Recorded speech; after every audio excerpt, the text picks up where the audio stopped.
En premier, la célébration par Macao du 25e anniversaire de sa rétrocession à la Chine qui s'est tenue le 20 décembre. Le président chinois Xi Jinping a assisté à la cérémonie et a prononcé un discours lors de la cérémonie d'inauguration du gouvernement de la région administrative spéciale de Macao pour son 6e mandat. La deuxième nouvelle concerne la rencontre du président Xi avec le chef de l'exécutif de la région administrative spéciale de Hong Kong, John Lee Ka-chiu, à Beijing. Monsieur Xi a souligné à cette occasion l'importance de poursuivre la mise en œuvre de la politique chinoise, un pays, deux systèmes.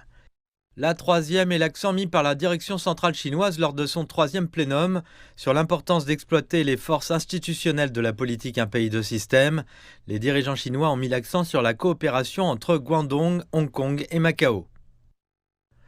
La quatrième est l'élection de Sam Rofai en tant que chef de l'exécutif désigné de la région chinoise de Macao le 13 octobre.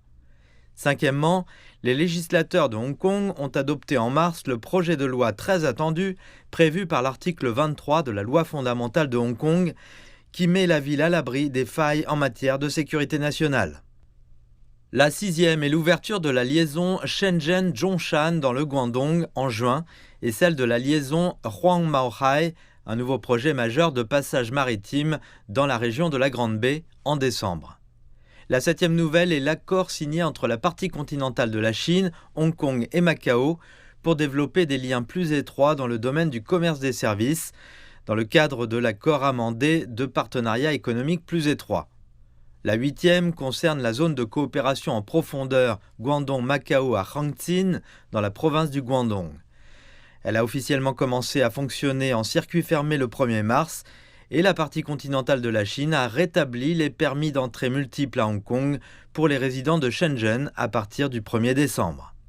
La neuvième nouvelle concerne la construction de la structure principale de l'observatoire souterrain de neutrinos à Xiamen, achevée en novembre. Et la dixième et dernière nouvelle concerne la radio de CMG de la Grande Baie qui couvre désormais 99% de la zone de diffusion FM de Hong Kong.